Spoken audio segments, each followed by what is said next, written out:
Assalamualaikum warahmatullahi wabarakatuh. Today I'm going to explain the syntax tree of three sentences. The sentence one is Marzuki is shameless and doesn't know his own limits. This sentence has two clauses joined with an. Clause 1, Marzuki is shameless. Subject is Marzuki. Verb phrase or predicate is shameless.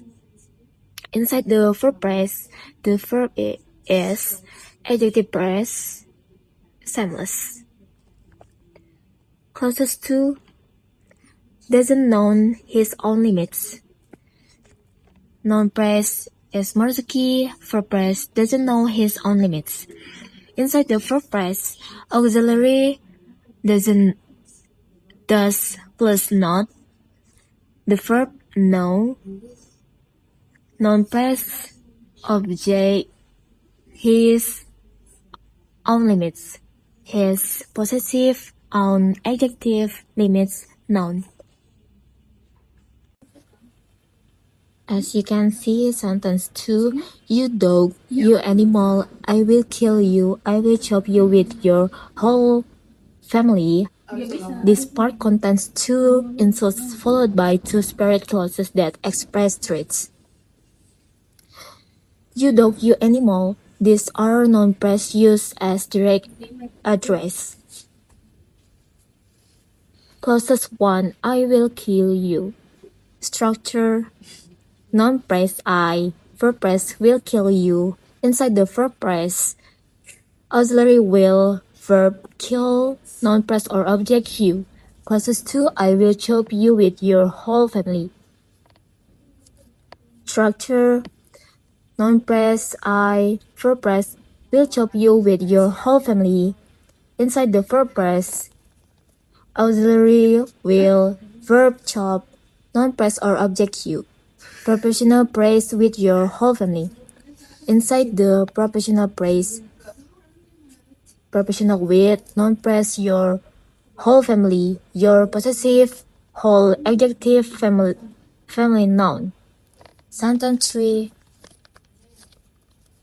My mother-in-law has given money multiplied times, but the problem is still not solved.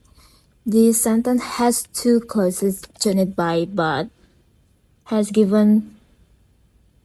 My mother-in-law has given money multiple times. Structure, noun phrase my mother. Verb phrase has given money multiple times. Inside the verb phrase, auxiliary has or perfect aspect. Verb given, noun phrase or object money. Add verb phrase multiply times. Clause 2, the problem is still not solved. Structure, noun phrase the problem, verb phrase is still not solved. Inside the verb phrase, verb is, adverb phrase still, adjective phrase not solved. This is all from me. Thank you for listening. Hello everyone, so I'm here to explain about this basic in these three sentences. So the first one we got Marzuki tidak tahu diri dan tidak dapat mengukur banyak sendiri. It means that Marzuki doesn't know his own limit and act inappropriately to someone. So the speaker is express some anger because Marzuki doesn't know how to measure his own limits. And mengukur banyak sendiri is a metaphorical expressions that mean Marzuki doesn't know how to measure his own worth in a situation. And we move to the sentence 2, or the second sentence. The literal meaning of the sentence is the speaker is want to kill somebody or the listener and dehumanizing him or her by saying some curse word like anjing, binatang, and other insult words. And it shows that the speaker is angry at this listener and intended to kill him or her and their whole family. And we move to the sentence 3 or the third sentence. It says like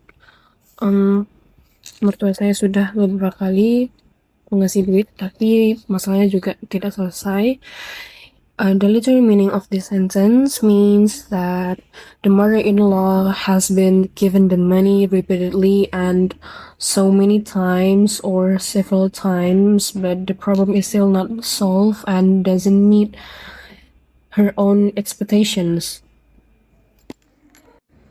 So I'm here to explain about the pragmatics too. What is pragmatics? Pragmatics is different than semantics. It says like pragmatic is more contextual than the semantic one that explain the literal meaning of the sentence.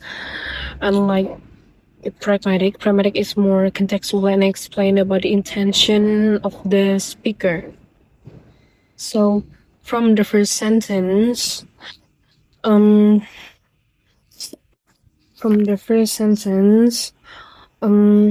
a illocutionary act or actions that has an intention of the speaker.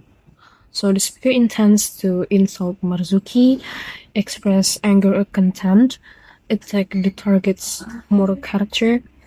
So the intention of the speaker is to criticize Marzuki and insult him.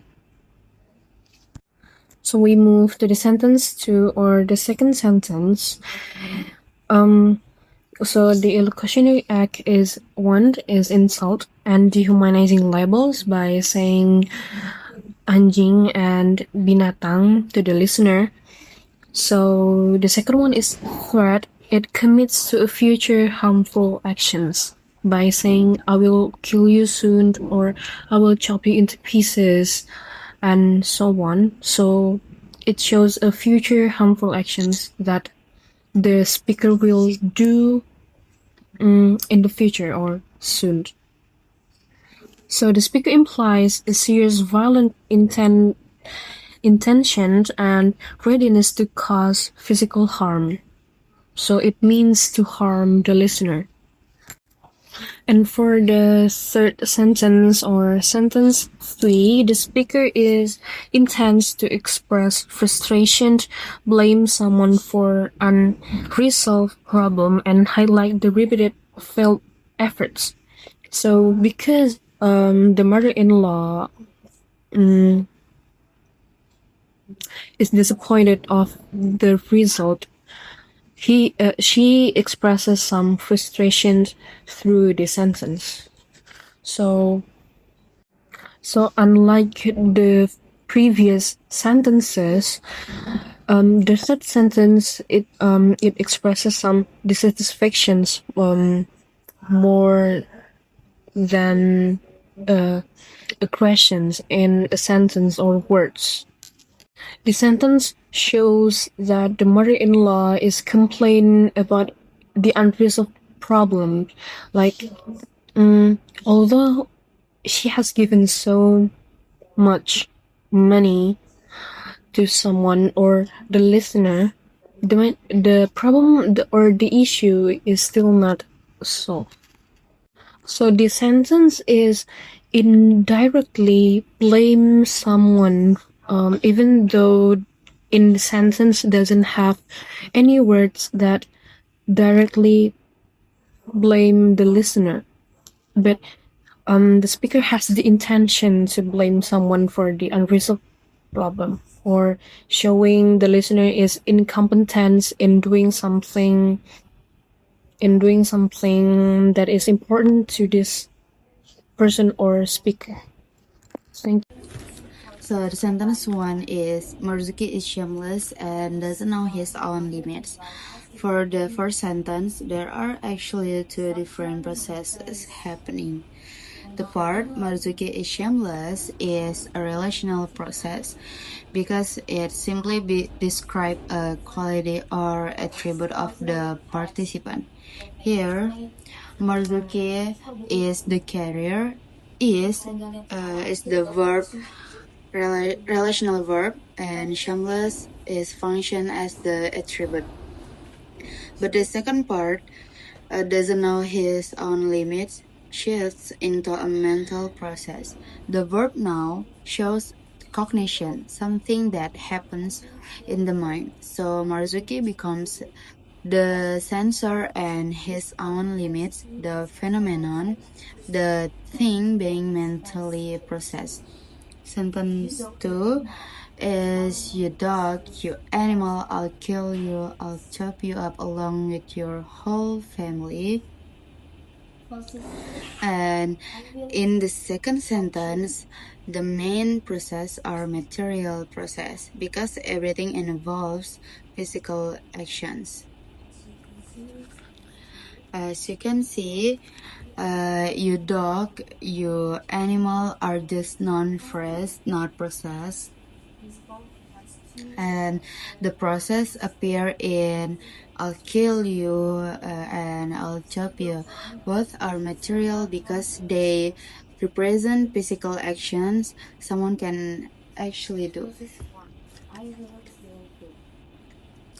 In the test clause, I is the actor, you is the goal, and the phrase along with your whole family works as a circumstance of accompaniment. And sentence 3, my mother-in-law has given money multiple times, but the problem is still not solved. For the third sentence, there is a combination of process. The first clause, my mother-in-law has given money multiple times, is a material process because give is a physical action. Here, my mother-in-law is the actor, money is the goal, and multiple times is a frequency adjunct. Then after, but the sentence switch to a relational process. The problem is still not solved. In the part, the problem is the carrier and is still not solved describes its state or condition.